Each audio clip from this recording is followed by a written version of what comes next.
خدا کا شکر ادا کرنا طاقت اسے کہتے ہیں۔ ہم تو یہ سمجھتے ہیں کہ اگر کوئی حکومت کر رہا ہو، تخت و تاج پر بیٹھا ہو، سلطنت کا مالک ہو، اس کی رعایا ہو، اس کے گورنر ہوں، اس کے چاہنے والے ہوں، طاقت اسے کہتے ہیں۔ کوئی حکومت کر رہا ہو، کوئی حاکم ہو، طاقت اسے کہتے ہیں۔ مگر ذرا حسین سے پوچھو، اے حسین کیا تخت پر بیٹھنا طاقت ہے؟ کیا تخت پر بیٹھ کر بولنا طاقت ہے؟ کیا کھانا کھا لینا طاقت ہے؟ کیا حکومت کر لینا طاقت ہے؟ تو حسین جواب دیتے ہیں، طاقت تخت پر بیٹھنے میں نہیں ہے، طاقت اس میں ہے کہ گردن کٹ جائے اور گردن نیزے پر پڑ جائے اور وہ گردن قرآن کی تلاوت کرے، طاقت اسے کہتے ہیں۔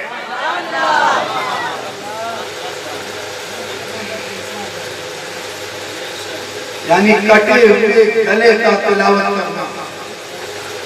دنیا میں بہت سے آپ نے حافظ دیکھے ہوں گے، قاری اور عالم دیکھے ہوں گے آپ نے، مگر ہر حافظ، ہر قاری، ہر عالم اور ہر قرآن کا پڑھنے والا کوئی اپنے مکان میں پڑھتا ہے، کوئی دکان میں پڑھتا ہے، کوئی مدرسے میں پڑھتا ہے، کوئی مسجد میں پڑھتا ہے، کوئی قبرستان میں پڑھتا ہے، کوئی اپنی چھت پر پڑھتا ہے۔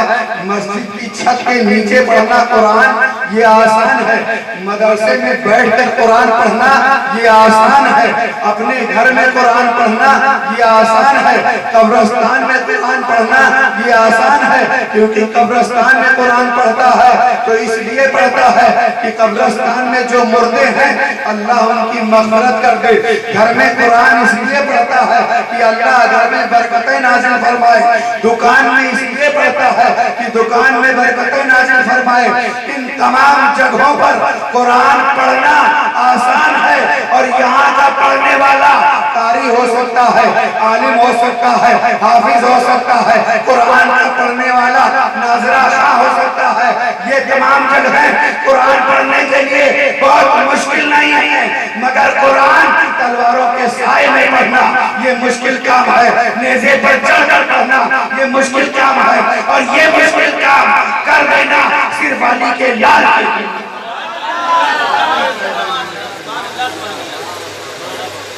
قرآن کی تلاوت نیزے پر چڑھ کر کرتے، اسی لیے تو کہتے ہیں کہ سمجھ میں یہ نہیں آتا کہ ماجرا کیا ہے، سمجھ میں یہ نہیں آتا کہ ماجرا کیا ہے۔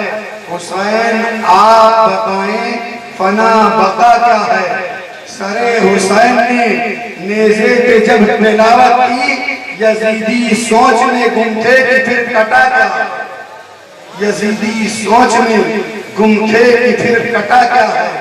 آخر جب کٹا ہوا سر تلاوت کر رہا ہے، جب امام پاک کا سر تلاوت کر رہا ہے تو کٹا کیا ہے؟ اور یہ بات کوئی قصہ اور کہانی نہیں ہے، ہوا میں چل رہی باتیں نہیں ہیں، کوئی فرضی باتیں نہیں ہیں، بلکہ یہ ان لوگوں نے بھی دیکھا ہے جو امام کے ساتھ میں تھے، اور انہوں نے بھی دیکھا ہے جو امام کی گردن کاٹنے والے تھے، اور آسمان نے بھی دیکھا ہے، زمین نے بھی دیکھا ہے، ستاروں نے بھی دیکھا ہے، چاند نے بھی دیکھا ہے، سورج نے بھی دیکھا ہے، کائنات کی ہر شے نے دیکھا ہے کہ جو بھی تلاوت کرتا ہے اس کی گردن اس کے بدن سے لگی ہوئی ہوتی ہے، مگر واحد گردن ایسی دیکھی گئی ہے جو بدن پر نہیں نیزے پر ہے۔ اور قرآن کی تلاوت کون ہے؟ وہ علی کا لال ہے، فاطمہ کا نور نظر ہے، رسول اللہ کا نواسہ ہے۔ جب کربلا کی جنگ ہو گئی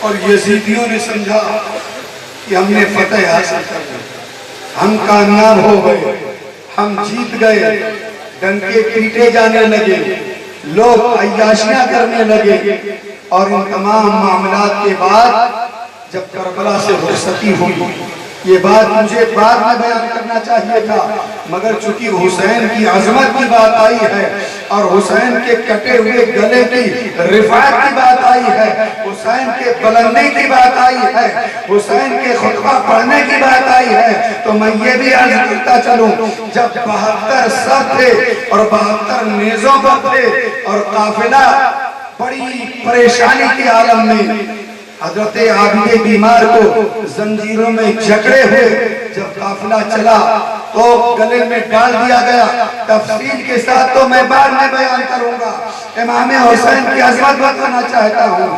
جب چلا قافلہ، راستے میں ایک عورت آئی، آنے کے بعد اس نے کہا اے لوگوں یہ بتاؤ کیا تم میں کوئی حکیم ہے، کیا تم میں کوئی طبیب ہے؟ اس نے مذاق کیا اور مذاق کر کے حضرت امام زین العابدین کی طرف اشارہ کیا، کہا یہ حکیم ہے۔ اس کے پاس گئی اور پوچھتی ہے وہ عورت، یہ بتاؤ کیا تم حکیم ہو، یہ بتاؤ کیا تم طبیب ہو؟ امام زین العابدین کا جواب سنو۔ امام زین العابدین نے کہا تھا میں بھی حکیم ہوں، میرا باپ بھی حکیم ہے، میرا دادا بھی حکیم ہے، میرا نانا بھی حکیم ہے، میرا کل گھرانہ حکیم ہے، یہ بتا ماجرا کیا ہے؟ کہا میرے بیٹے کی طبیعت خراب ہے، میرا بیٹا پریشانی کے عالم میں ہے، اگر اس کو شفا مل جائے تو بڑا بہتر ہوگا۔ امام زین العابدین نے کہا تھا ماں میں حکیم ہوں یہ سچ ہے، میں طبیب ہوں یہ سچ ہے، مگر آج میں قیدی ہوں، آج میں کسی کے ماتحت ہوں۔ جب اتنا سنا تھا کہا میں اجازت لے سکتی ہوں، کہا جاؤ اجازت لے لو۔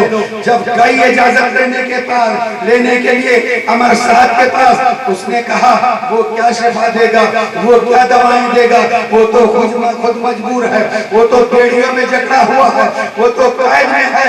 اب ہاشمی جوان نے اس وقت پرجلال لہجے میں کہا تھا اے امر صاحب ہم خدا کی مشیت پر راضی ہیں، ہم رب کی رضا پر راضی ہیں، ورنہ میری طاقت اگر تو دیکھنا چاہتا ہے تو دیکھ لے، میری طاقت کا یہ اندازہ نہیں کر سکتا تو کہ میں کتنا طاقتور ہوں۔ تو سمجھتا ہے یہ بیڑیاں میرے لیے کوئی معنی رکھتی ہیں، تو سمجھتا ہے یہ زنجیریں میرے لیے معنی رکھتی ہیں۔ اور پھر امام زین العابدین نے ایک نظر ان بیڑیوں پر ڈالی تھی۔ مورخ لکھتا ہے کہ امام زین العابدین نے جس وقت بیڑیوں پر نظر ڈالی تھی بیڑیاں پانی کی طرح پگھل کر ختم ہو گئی۔ پھر امام زین العابدین نے کہا ماں اجازت مل گئی ہے؟ کہا ہاں اجازت مل گئی ہے۔ کہا کس طرح اجازت دیا؟ کہا بیٹا میری 7 بیٹیاں ہیں اور 7 بیٹیوں کا زیور میں لے کر آئی، 7 بیٹیوں کا زیور میں لے کر آئی ہوں اور 7 بیٹیوں کا زیور عمر صاحب نے لے کر تمہیں میرے ساتھ جانے کی اجازت دی۔ حضرت امام زین العابدین یہ جو گردن میں بیڑی پڑی ہوئی تھی، گردن میں جو توق پڑا ہوا تھا اور پیر میں جو بیڑیاں پڑی ہوئی تھی، تاریخ گواہ ہے کہ پوری تاریخ انسانیت میں جتنی وزنی زنجیر امام زین العابدین کے گلے میں ڈالی گئی تھی کسی کو نہیں ڈالی۔ امام زین العابدین اس زنجیر کی وجہ سے ایسے چلتے تھے جیسے لوگ رکوع میں چلا کرتے ہیں، رکوع میں ہوا کرتے ہیں۔ ذرا سوچو اس عورت نے ساتھ لیا اور ساتھ لے کر جانے لگی۔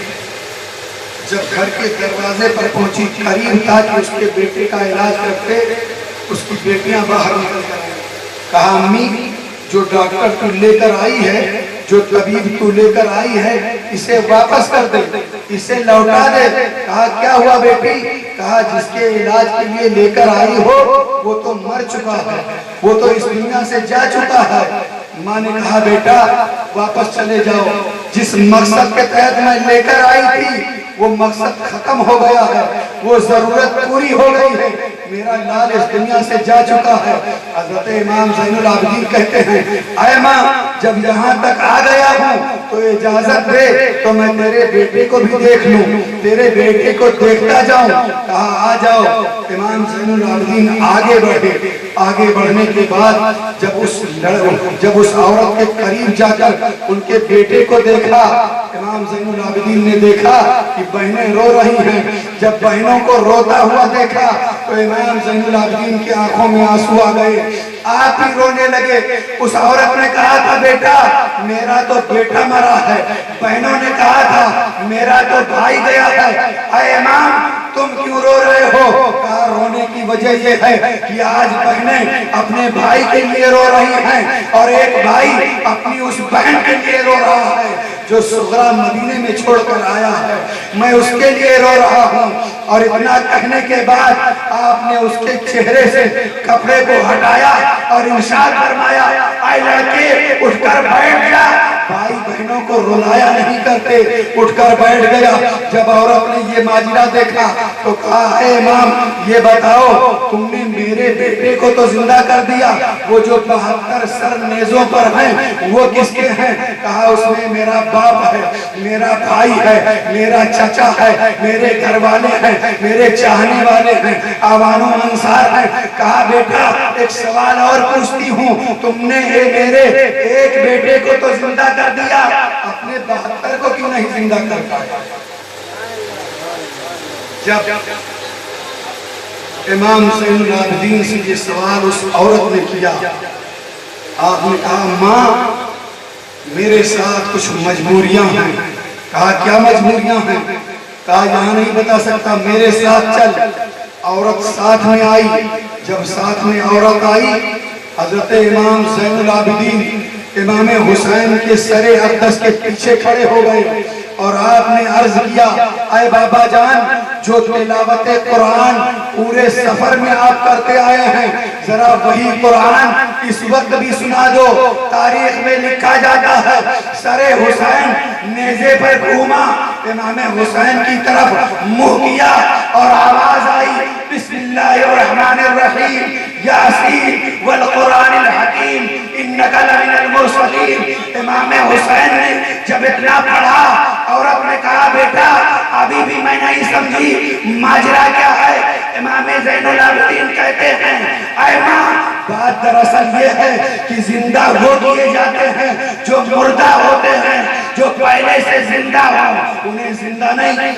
نعرہ تکبیر، نعرہ رسالت، ذکر شہدائے کربلا، علماء اہل سنت، نعرہ تکبیر، نعرہ رسالت۔ جو مردہ ہوتے ہیں جو پہلے سے ہی زندہ ہوں انہیں زندہ نہیں کیا جاتا۔ کیا تم نے دیکھا نہیں کہ سر حسین نے نوکے نیزہ پر قرآن کی تلاوت کی ہے؟ اب میں عرض کرنا چاہتا ہوں امام زین العابدین کو یاد کس کی آئی تھی؟ حضرت صغرا کی یاد آئی تھی۔ کون ہے صغرا؟ جن کو مدینہ میں چھوڑ کر آئے تھے۔ کب چھوڑ کر آئے تھے؟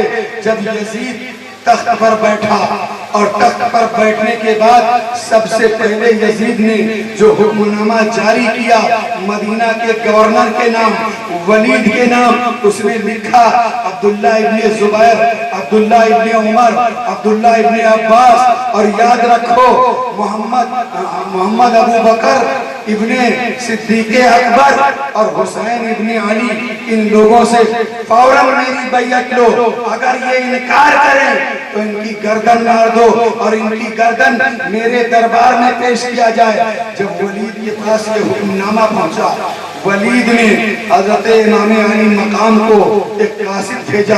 کس وقت بھیجا؟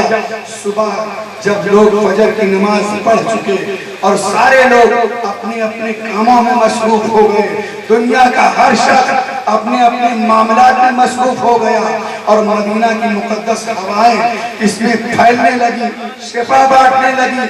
اے لوگوں اس وقت ایک ہستی ایسی تھی جسے امام حسین کہا جاتا ہے، اپنے ٹوٹے ہوئے حجرہ میں پھٹی ہوئی چٹائی پر بیٹھ کر قرآن کی تلاوت کر رہا ہے۔ ذکر و اذکار کر رہا ہے، ایسے عالم میں دستک ہوئی دروازے پر، امن کے فرشتے نے کہا کون؟ کہا میں ولید کا قاصد ہوں۔ کہا مقصد کیا ہے؟ کہا ولید نے آج شام کو اپنے غریب خانے پر آپ کو بلایا ہے۔ امام علی مقام نے کہا مجھے منظور ہے۔ ایک روایت کے مطابق امام علی مقام اکیلے تشریف لے گئے، اور ایک روایت کے مطابق امام علی مقام کے ساتھ کچھ لوگ گئے۔ امام علی مقام نے ارشاد فرمایا اے لوگو میں اندر جا رہا ہوں، اگر میری آواز کو بلند ہوتا دیکھو تو تم اندر آ جانا، اور اگر آواز بلند ہوتا نہ پاؤ تو پھر یہیں ٹھہرے رہنا، میں معاملات طے کر کے آتا ہوں۔ امام علی مقام ولید کے پاس پہنچے۔ ولید محب اہل بیت تھا، اس نے تخت شاہی سجایا، تخت شاہی پر امام حسین کو بٹھایا، اور بٹھانے کے بعد یزید کا خط پیش کیا۔ امام علی مقام نے جیسے ہی یزید کا خط دیکھا، دیکھتے ہی ہاشمی خون جوش میں آ گیا۔ کہا چاہتے کیا ہو؟ کہا یزید نے کہا ہے حسین سے بیعت لے لو، حسین سے ہاتھ مانگ لو، اب یہاں ٹھہر کر میں ایک بات عرض کرنا چاہتا ہوں۔ یزید نے کیا مانگا تھا؟ امام حسین سے حسین کا ہاتھ مانگا تھا۔ اے حسین آپ یزید کی بیعت کر لو، اے حسین آپ یزید کے ہاتھ میں ہاتھ دے دو، اے حسین آپ یزید کے ہاتھ میں ہاتھ دے دو گے تو تمہیں مدینے کی سرداری دے دی جائے گی، مکے کی حکومت دے دی جائے گی۔ اے حسین ہم تمہیں اپنا آقا تسلیم کر لیں گے، ہم سب تمہارے غلام ہو جائیں گے۔ اسے آقا بننے کا کیا شوق ہو جس کا آقا ایسا آقا ہو کہ جو صرف انسانوں کا نہیں کائنات کی مخلوق کا ہو، اسے آقا بننے کا شوق نہیں ہے۔ حسین نے کہا سنو میں اب تک سب کے ہاتھ میں ہاتھ دیتا چلا آیا ہوں، تمام خلفاء کے ہاتھ میں ہاتھ دیا ہے، مگر یاد رکھو یزید چونکہ ناپاک ہے، یزید شرابی ہے، یزید بے نمازی ہے، شریعت اسلامیہ کے ساتھ کھلواڑ کرتا ہے، مصطفیٰ کی شریعت کے ساتھ پاسداری نہیں رکھتا ہے، اور یاد رکھو جو شریعت کا دشمن ہو حسین کبھی اس کے ہاتھ میں ہاتھ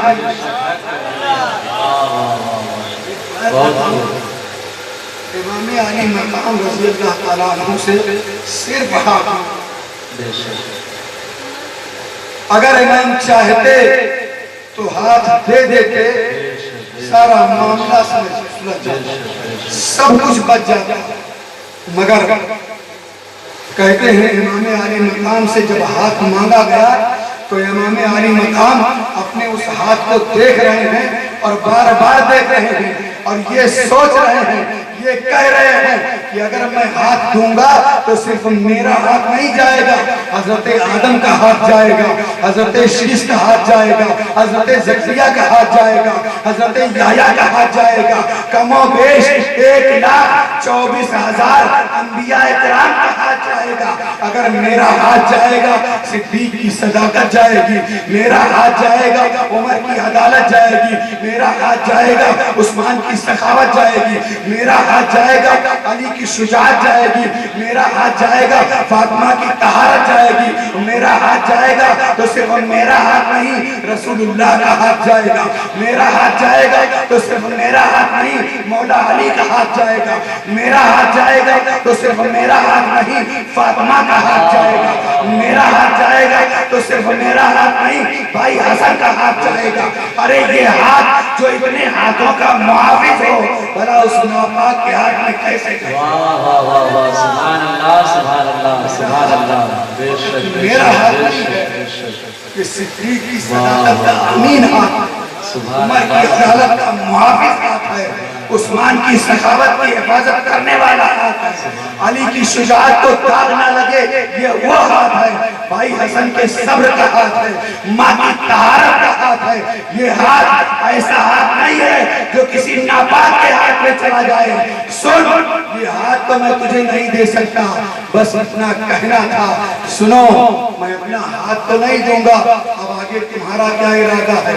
کہا حضور میرا ارادہ کچھ بھی نہیں ہے، میں تو محب اہل بیت ہوں، میں تو آپ کے خاندان کا نوکر ہوں، مجھے اس عہدے سے دستبردار کر دیا جائے گا، امام حسین کہتے ہیں یہ بتا تجھے اپنا عہدہ پیارا ہے یا مصطفیٰ کا گھرانہ پیارا؟ ولید نے کہا سرکار ایسے ایک ہی عہدے نہیں، ایسے کئی عہدے ہوں تو آنے رسول کی قدموں پہ قربان۔ حضور مجھے آپ سے محبت ہے، آپ کا حفاظت چاہیے۔ امام علی مقام واپس آئے اور آنے کے بعد گھر میں تشریف لائے، ٹھہرے۔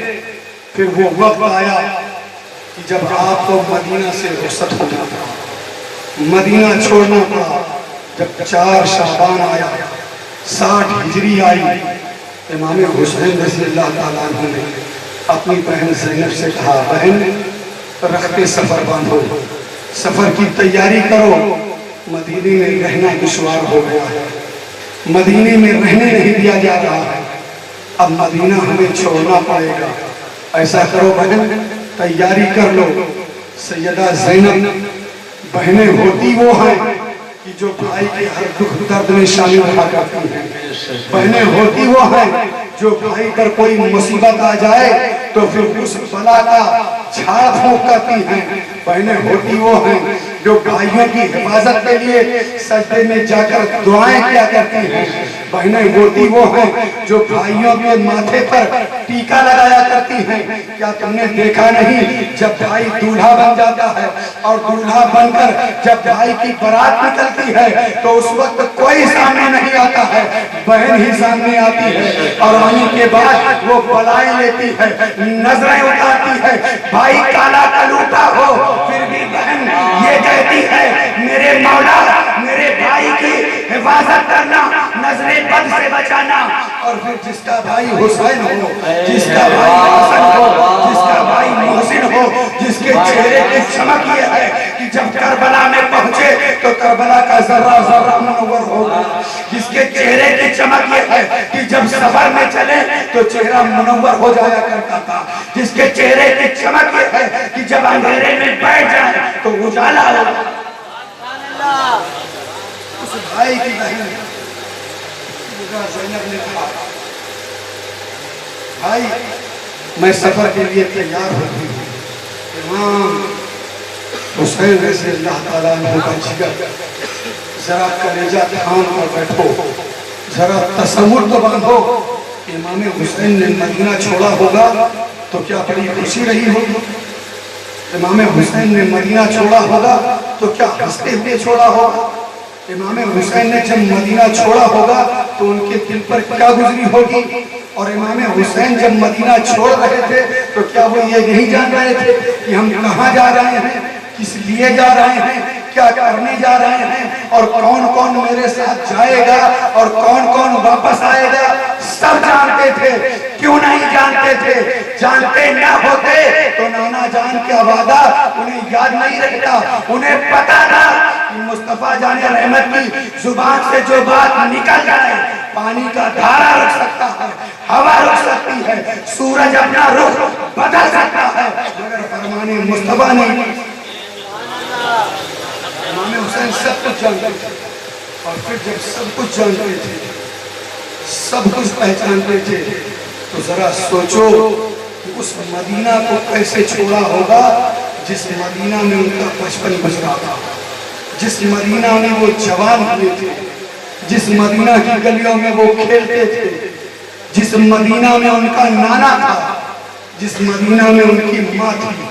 اور پھر اس مدینہ کو کیسے چھوڑیں گے جو مدینہ تمام مومنوں کے لیے راحت قلب و سینہ ہے، اس مدینہ کو کیسے چھوڑیں گے جس مدینہ میں بیمار پہنچ جائے تو شفا مل جایا کرتی ہے، مگر آج مجبور کیا جا رہا ہے، آج حسین کو ستایا جا رہا ہے، مدینہ چھوڑنے پر مجبور کیا جا رہا ہے۔ وہ حسین آج رسول اللہ کا روضہ چھوڑ رہے ہیں، مصطفیٰ کا مدینہ چھوڑ رہے ہیں، ماں کی تربت چھوڑ رہے ہیں۔ آسان تو نہیں تھا، جن کی نظروں کے سامنے بیٹے کے لاش پر گھوڑے دوڑتے نظر آ رہے ہوں، جو یہ دیکھ رہا ہو کہ میرے لال علی اصغر کے حلقوم ناز میں تیر کو پیوست کر دیا جائے گا، جو یہ دیکھ رہا ہو کہ بھائی کے بازو کو شہید کر دیا جائے گا، جو یہ دیکھ رہا ہو کہ میری بیٹی پیاسی سکینہ پیاس سے بلکے گی، جو یہ دیکھ رہا ہو کہ بہنوں کے خیمے کو جلا دیا جائے گا، وہ مدینہ کیسے چھوڑا ہوگا، کتنی مصیبت سے چھوڑا ہوگا اور کتنے دکھ کے ساتھ چھوڑا ہوگا۔ پھر جس کے گھر کی یہ ریت رہی ہو کہ کوئی بھی آتا تھا تو اس کے سوال کو پورا کیا جاتا تھا، کوئی بھی آتا تھا تو اسے خالی نہیں لوٹایا جاتا تھا، تمام واقعات اسی گھر میں رونما ہوئے تھے، شریعت اسی گھر میں اتری تھی، شریعت کا پاس و لحاظ اسی گھر سے لوگوں کو بانٹا جا رہا تھا۔ تو سارے واقعات اور یہ واقعہ بھی ان کے گھر میں رونما ہوا تھا۔ ایک مرتبہ ایک شخص آیا اور آنے کے بعد کہا، اے علی یہ میرا اونٹ ہے، اور ایک دوسرا شخص آیا، اس نے کہا علی یہ میرا اونٹ ہے، کہا اس اونٹ کے تعلق سے ذرا فیصلہ۔ مولا علی مشکل کشا فاتح خیبر رضی اللہ تعالیٰ عنہ نے چہرے پر نظر دے کے ڈالی، کہا تم دونوں رسول اللہ کا کلمہ پڑھتے ہو، دونوں مسلمان ہو، بھلا یہ بتاؤ جھوٹ بولتے ہوئے تمہیں شرم نہیں آتی؟ ارے جس کا اونٹ ہو اسے لے لینا چاہیے، اور جو دعویٰ کر رہا ہو جھوٹا اسے ہٹ جانا چاہیے، کیونکہ مومن کی شان یہ نہیں ہے کہ وہ جھوٹ بولا کرے، اس کی نظروں کے سامنے قرآن کی آیت ہونا چاہیے۔ رب ارشاد فرماتا ہے لعنت اللہ علی الکاذبین، اللہ کی لعنت جھوٹوں پر ہے، ذرا سوچ جھوٹ بولے گا تو اللہ کی لعنت اس پر ہوگی۔ کہا فیصلہ میں نہیں کروں گا۔ جب مولا علی مشکل کشا نے انکار کر دیا تو جو حقیقت میں اونٹ کا مالک تھا وہ رونے لگا، کہا حضور اونٹ کا فیصلہ کریں یا نہ کریں؟ سرکار مگر میرے ہاتھوں سے اپنا دامن نہ چھوڑو، میرے ہاتھوں میں آپ اپنا دامن پاک رہنے دیں، کیونکہ جب تک آپ کا دامن میرے ہاتھ میں رہے گا ہم دنیا میں بھی کامیاب ہوں گے اور آخرت میں بھی کامیاب۔ مولا علی مشکل کشا سے عرض کرنے لگا اور کہا حضور ایک بات عرض کروں؟ کہا بتاؤ؟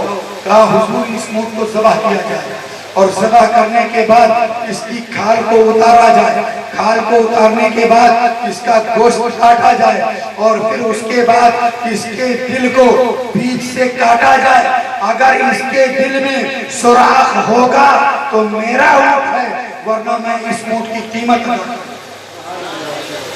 علی مشکل کشا نے کہا یہ تو بڑے اندر کی بات کر رہا ہے، ارے بھائی لوگ فیصلہ کریں گے تو اس طرح کریں گے کہ اوپر اس کے بدن میں کوئی داغ نظر آئے تب بات مانی جا سکتی ہے، دل تو بہت اندر ہے، اوپر کھال ہے، کھال کے بعد گوشت ہے، گوشت کے بعد سینہ ہے، سینے کے بعد ہڈیاں ہیں، تب کہیں جا کے دل ہے، اور دل کا حال یہ بندہ بیان کر رہا ہے کہ اگر اس اونٹ کے دل میں سوراخ ہوگا تو میرا ہوگا۔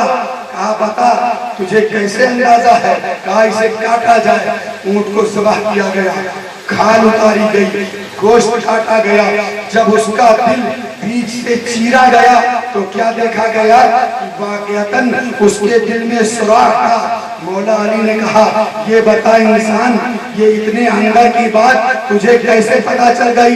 کہا بات دراصل یہ ہے کہ ایک اونٹنی میرے گھر میں تھی، اس نے بچہ دیا اور جب وہ بیمار ہوا بالکل مرنے کے قریب ہوا تو میری ماں نے کہا تھا بیٹا ذرا جلدی کر اسے ذبح کر دے ورنہ مر جائے گا۔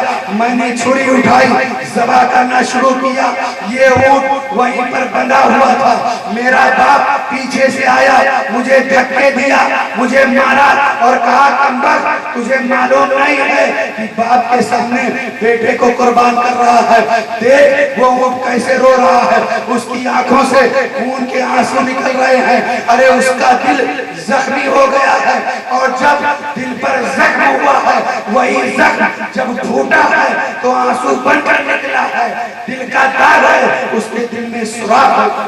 نعرہ تکبیر، نعرہ رسالت۔ ذکر شہدائے کربلا، نعرے تکبیر، نعرے رسالت۔ کہا اس وقت سے مجھے یہ یقین ہو گیا تھا کہ میرے اس اونٹ کے دل میں سوراخ ہوگا۔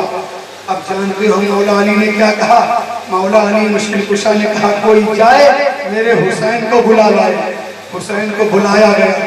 جب حسین قریب آئے مولا علی نے کہا بیٹا ذرا اپنا کرتا اٹھاؤ۔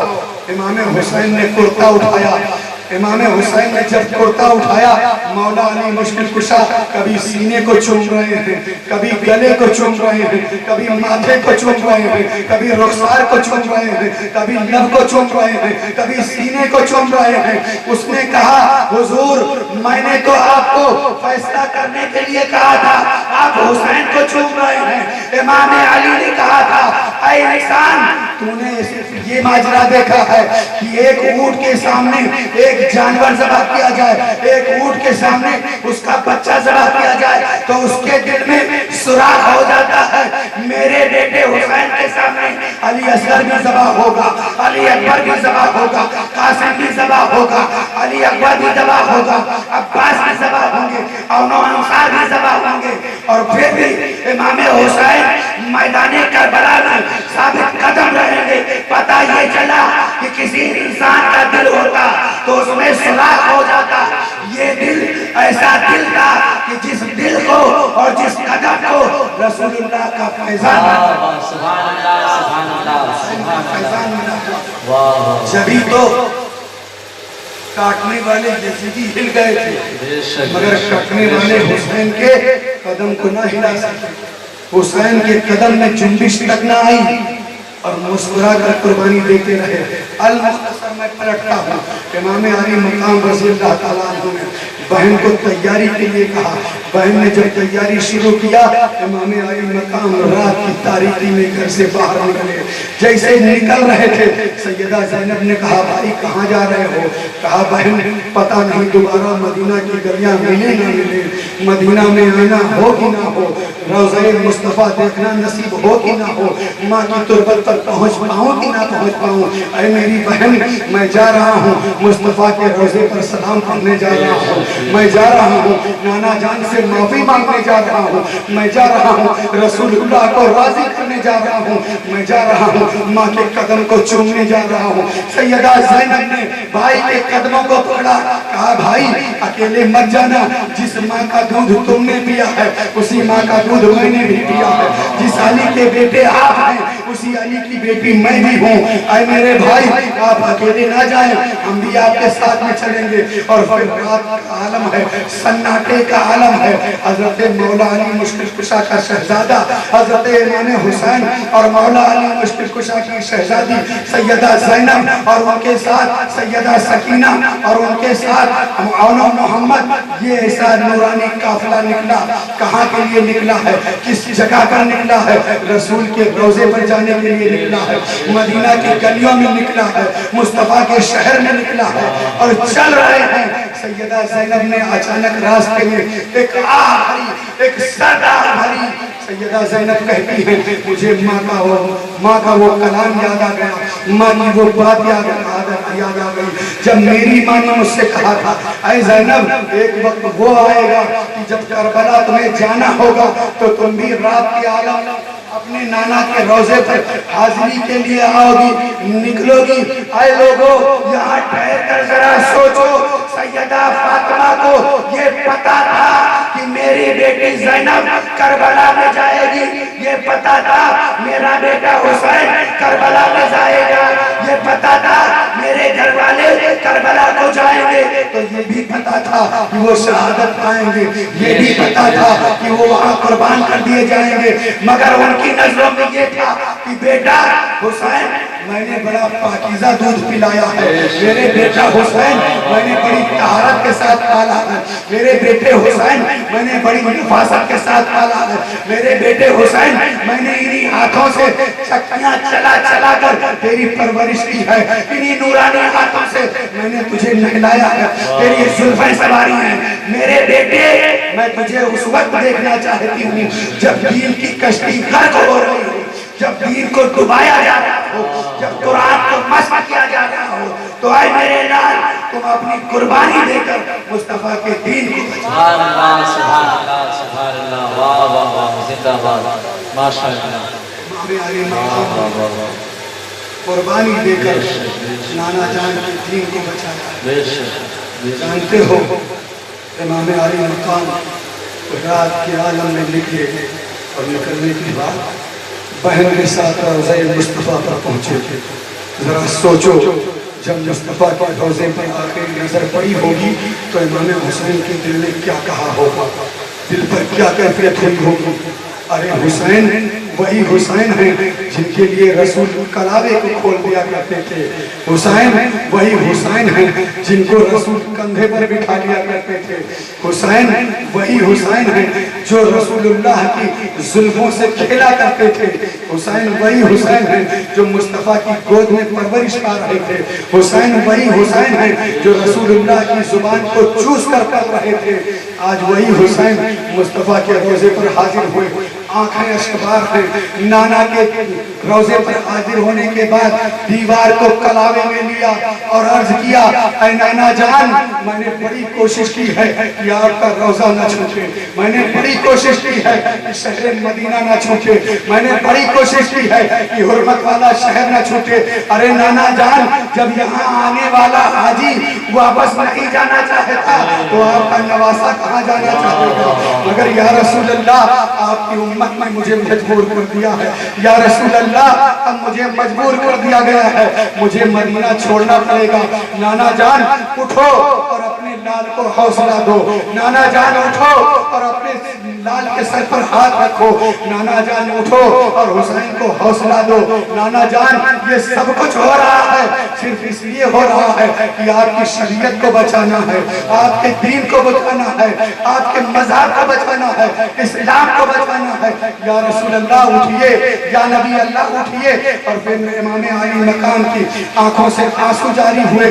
رسول اللہ کا شہزادہ ایک روایت کے مطابق بتایا جاتا ہے کہ غشی آ گئی اور روضہ مصطفیٰ پر سر رکھ دیا، اور ایک روایت کے مطابق بتایا جاتا ہے کہ آنکھیں لگی۔ مصطفیٰ جان رحمت آئے، مصطفیٰ جان رحمت نے ارشاد فرمایا، اے میرے بیٹے حسین جاؤ کربلا میں جاؤ، دین کو بچانے کے لیے جاؤ، جاؤ کربلا میں جاؤ، دین کی ڈوبتی ہوئی کشتی کو تیرانے کے لیے جاؤ، جاؤ کربلا میں جاؤ، مصطفیٰ کی شریعت کو بچانے کے لیے جاؤ۔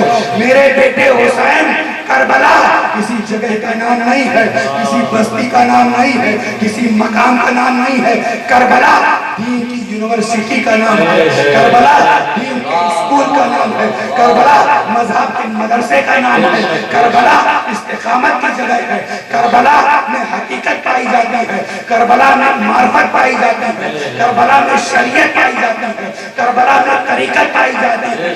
ارے اگر ابو بکر کی صداقت دیکھنا ہے تو کربلا جائیے، عمر کی عدالت دیکھنا ہے تو کربلا جائیے، عثمان کی سخاوت دیکھنا ہے تو کربلا جائیے، علی کی شجاعت دیکھنا ہے تو کربلا جائیے، حسن کا صبر دیکھنا ہے تو کربلا جائیے، فاطمہ کی طہارت دیکھنا ہے تو کربلا جائیے، قرآن کی تلاوت دیکھنا ہے تو کربلا جائیے۔ نعرہ تکبیر، نعرہ رسالت، ذکر شہدائے کربلا، نعرہ حیدری۔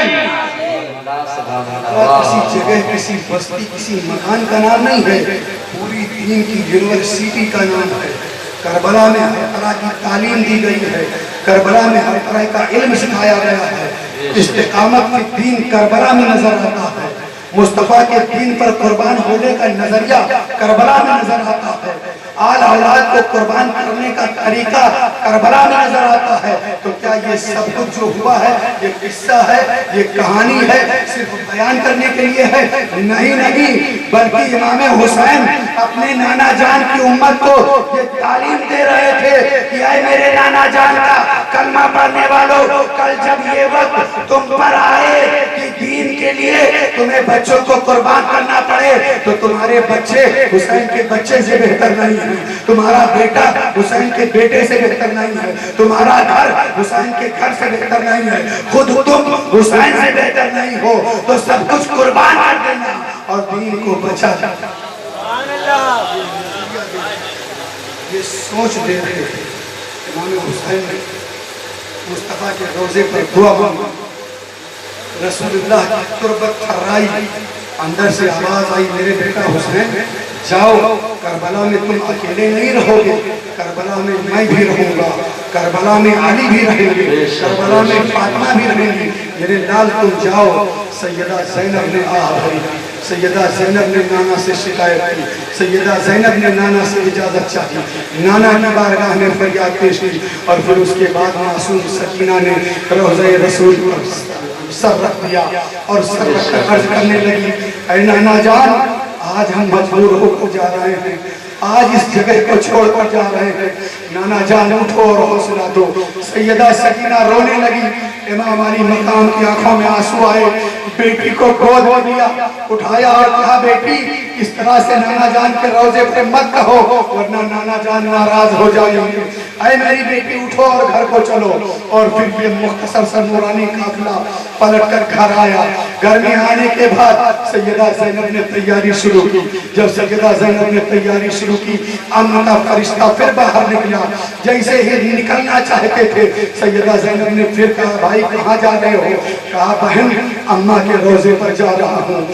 ذرا کلیجہ تھام کر سننا لوگوں, آج جب تم کہیں پردیس کمانے کے لیے جاتے ہو اور یہ بتا کر جاتے ہو کہ میں 2 مہینے میں آؤں گا, 2 سال میں آؤں گا, 2 گھنٹے میں آؤں گا, تو تم تو بتا کر چلے گئے ہو, مگر ذرا ماں کے دل سے پوچھو جیسے ہی 2 گھنٹہ گزرا تھا, 3 گھنٹہ لگا تھا, ماں بے قرار ہو جاتی ہے, بے چین ہو جاتی ہے. میرا لال نہیں آیا ہے, میرا لخت جگر نہیں آیا ہے, میرا نور نظر نہیں آیا ہے. اور پھر ممتا کی ماری کبھی ان کے دروازے پر, کبھی ان کے دروازے پر, کبھی اس گھر میں, کبھی اس گھر میں, میرا بیٹا نہیں آیا ہے, میرے بیٹے کی خبر نہیں ملی ہے, پریشان ہوتی ہے. ذرا سوچو, حسین کہہ رہے ہیں ماں کے روزے پر جا رہا ہوں. کون ماں؟ جس ماں نے قرآن کی لوریاں پڑھ پڑھ کر پرورش کی تھی. کون ماں؟ وہ ماں جس ماں نے قرآن کی تلاوت کی تھی اور دودھ پلایا تھا. وہ ماں جس ماں کی عفت فرشتوں کو بھی حیا تھی, اس ماں کے روزے پر جا رہے ہیں. حسین نے کہا بہن ماں سے اجازت لینے جا رہا ہوں, ماں سے پوچھنے جا رہا ہوں. بہن نے کہا بھائی میں بھی آپ کے ساتھ چلوں گی. پھر یہ قافلہ چلا اور حضرت فاطمہ کے روزے پر پہنچے.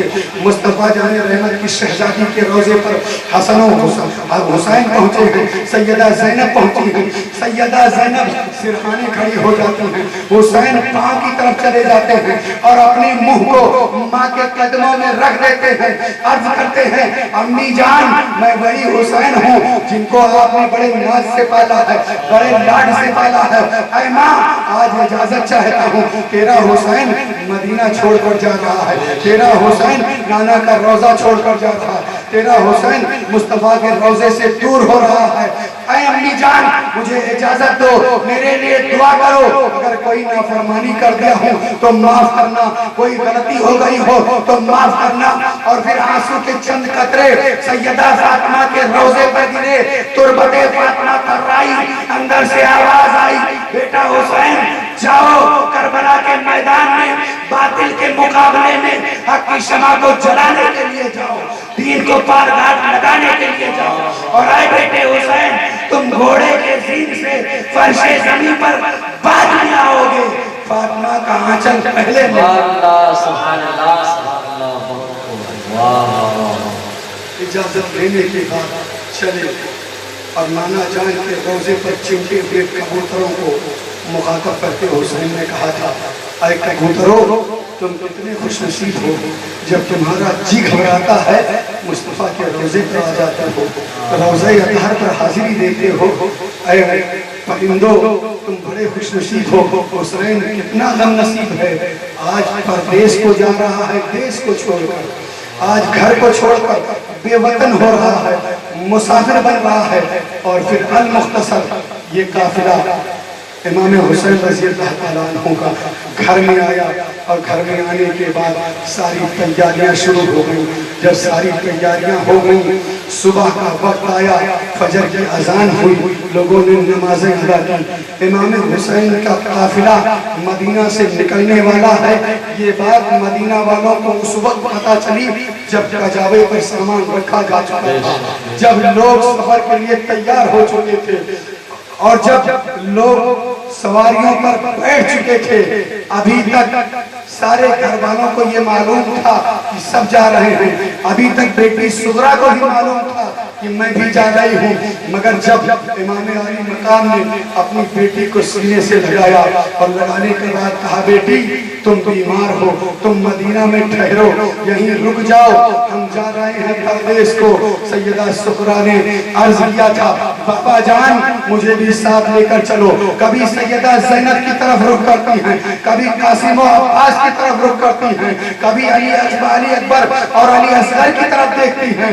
سیدہ سکینہ کہتی ہیں, بابا جان مجھے لے کر چلو, اگر میں بیمار ہوں تو میں راستے میں ستاؤں گی نہیں, سواری نہیں مانگوں گی. اے بابا جان اگر سواری نہ ہوگی تو جس پر میرا ویر علی اصغر سوار ہوگا میں اس سواری کے آگے آگے دوڑ کر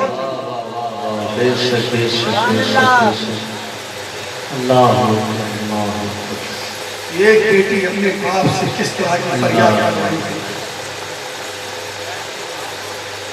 اپنے سینے میں پتھر کا نہیں گوشت کا ٹکڑا رکھنے والوں, ذرا تصور کرو کہ امام حسین نے اپنی بیٹی کو کس ڈوبتے دل کے ساتھ چھوڑا ہوگا اور کس طرح سے مدینہ چھوڑا ہوگا.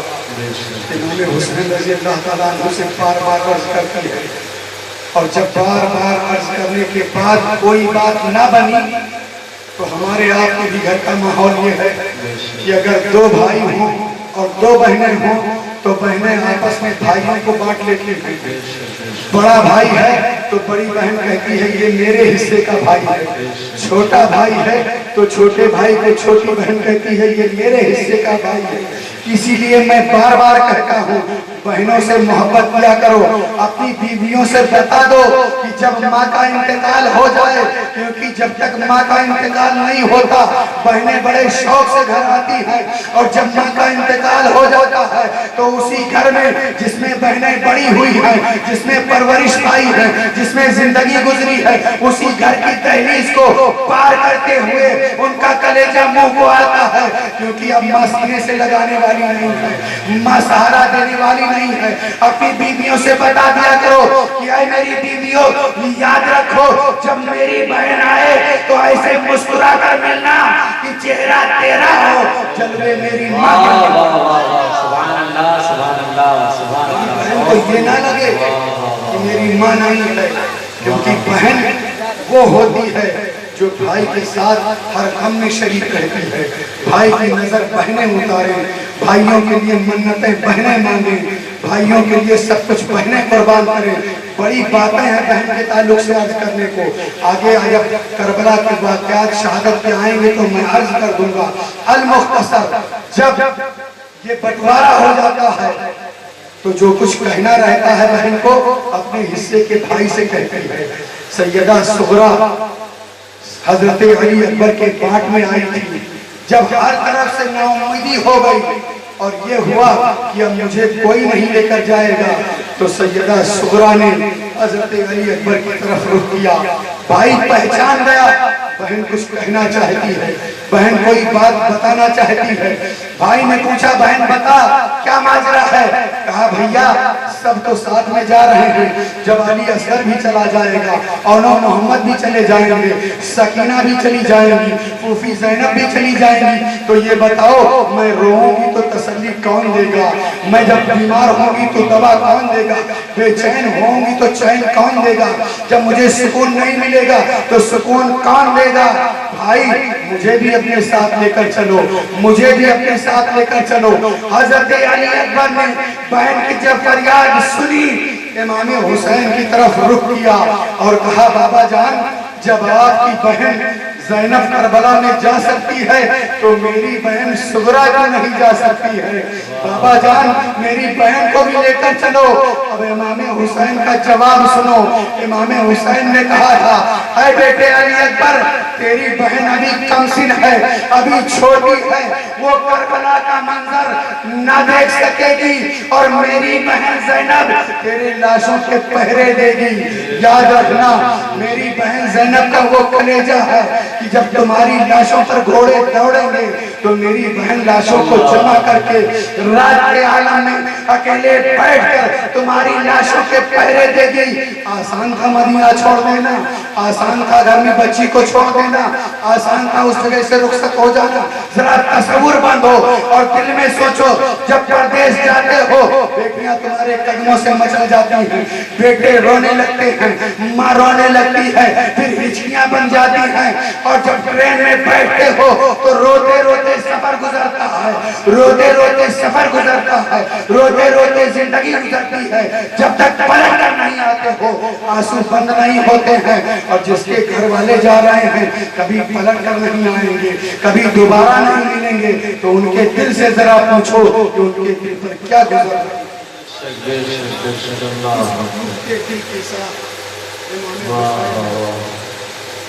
مدینہ طیبہ کو الوداع کہا ہے۔ جب امام حسین نے مدینہ طیبہ سے قدم نکالا، مدینہ کے باہر نکلے، وہ گھاٹی آئی جس گھاٹی پر جب رسول اللہ مکے سے ہجرت کر کے مدینہ آئے تھے تو پھر بنی نجار کی لڑکیوں نے کہا تھا طلع البدر علینا من ثنیات الوداع وجب الشکر علینا ما دعا للہ داعی۔ جب اس گھاٹی پر پہنچے امام حسین نے مصطفیٰ کے روضے کی چوٹی پر نظر ڈالی، آنکھوں میں آنسو آ گئے۔ کہا نانا جان ایک وقت یہ تھا کہ آپ مکے سے آئے تھے تو یہاں استقبال ہوا تھا، اور آج ایک وقت یہ ہے کہ آپ کا حسین کسی بہترین جگہ کو، کسی مرکز کو چھوڑ کر جا رہا ہے، مگر نانا جان سب کچھ گوارا ہے، مگر دین کے دشمن میں حسین اپنا ہاتھ دے دے یہ گوارا ہے۔ مدینہ چھوڑا، مکہ پہنچے، اور جب مکہ پہنچے امام حسین رضی اللہ تعالیٰ عنہ، مکے والوں کو پتا چلا کہ حسین آ گئے ہیں، مکے والوں کو خبر ہوئی کہ حسین آ گئے ہیں۔ حضرت عبداللہ ابن زبیر وغیرہ مدینہ سے پہلے ہی مکہ پہنچ چکے تھے، سارے لوگوں نے استقبال کیا، ملاقات کی، اور پھر امام حسین رات کے عالم میں صحن حرم میں داخل ہوئے، اور داخل ہونے کے بعد 2 رکعت نماز پڑھی اور رب کی بارگاہ میں عرض کیا مالک تیرے دین کی حفاظت کے لیے حسین نکل چکا ہے، رب تیرے رسول کی شریعت کی حفاظت کے لیے حسین نکل چکا ہے، امتحان بڑا سخت ہے، میرے مولا صبر کی توفیق دینا، امتحان بڑا کڑا ہے، حسین کے قدم کو ثابت رکھنا۔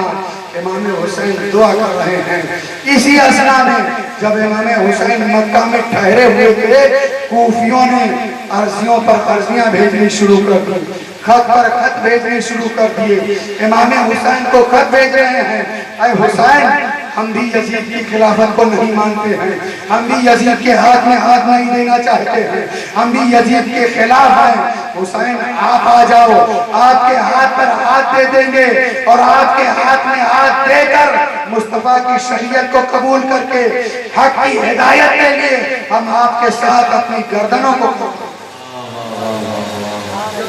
علی مقام کی طرف عرضیاں آنے شروع ہوئی، امام علی مقام کو عرضیوں کا آنا یہ بتا رہا تھا کہ حسین تمہیں کوفہ جانا ہے، حسین تمہیں کربلا جانا ہے۔